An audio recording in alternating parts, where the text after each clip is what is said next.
on va regarder la méthode cascade avec la séquence B moins A moins. Donc, on a déjà vu que cette séquence-là a un conflit de signal. On le remarque parce que notre séquence n'est pas symétrique.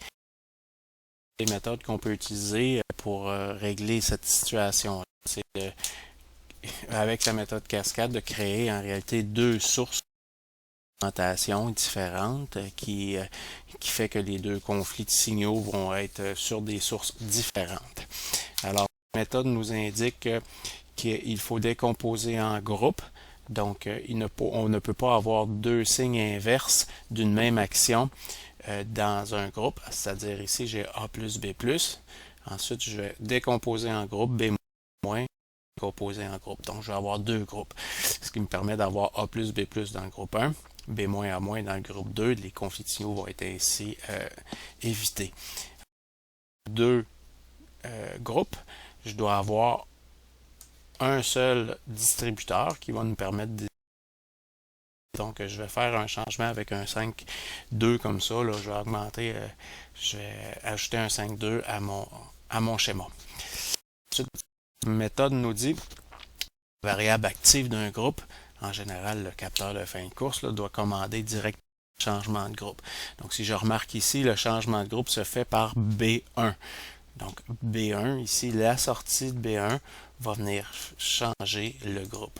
Je vais mettre ça en bleu parce que c'est en bleu qu'on a fait le point 3 est en bleu. OK, donc B1 va faire le changement de groupe et ici, ça va être A0 qui va me permettre de faire le changement de groupe au passage, qui est ici, le changement de groupe.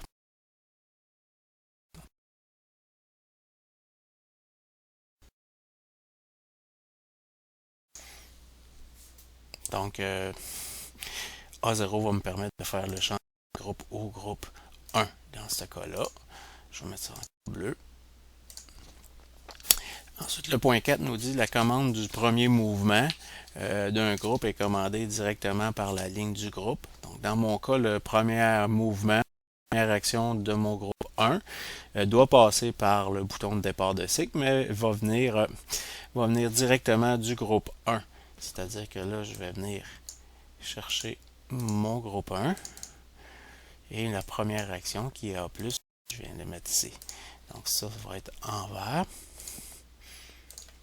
Et cette ligne-là aussi en vert. Comme ça. Première action du groupe 2, c'est B-. Ça veut dire que mon B-, je vais le faire directement à partir du groupe 2. Comme ça. Donc le groupe 2 va venir tout de suite faire B-.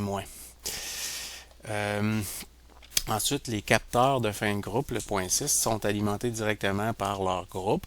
Donc, capteurs A1 et B1 font partie du groupe 1. Fait que je vais les alimenter par le groupe 1. Donc B1 est alimenté par le groupe 1. A1 aussi.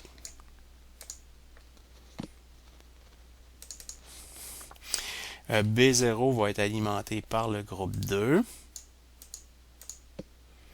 Par le groupe 2.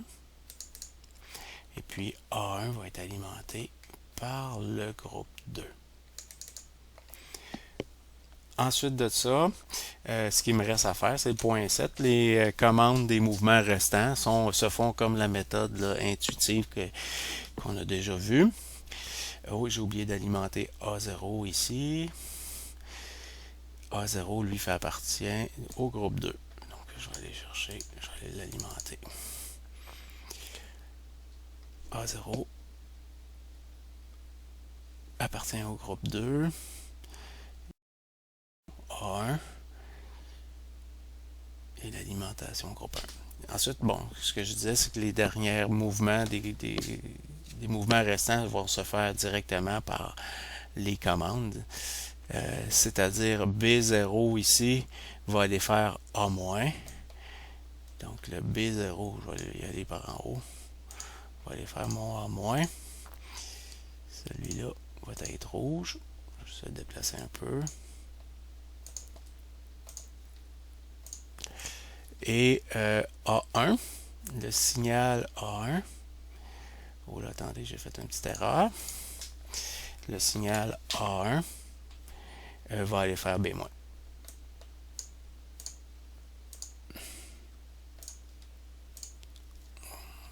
Voilà. Si je me mets en simulation, on pourra regarder qu'est-ce que ça donne.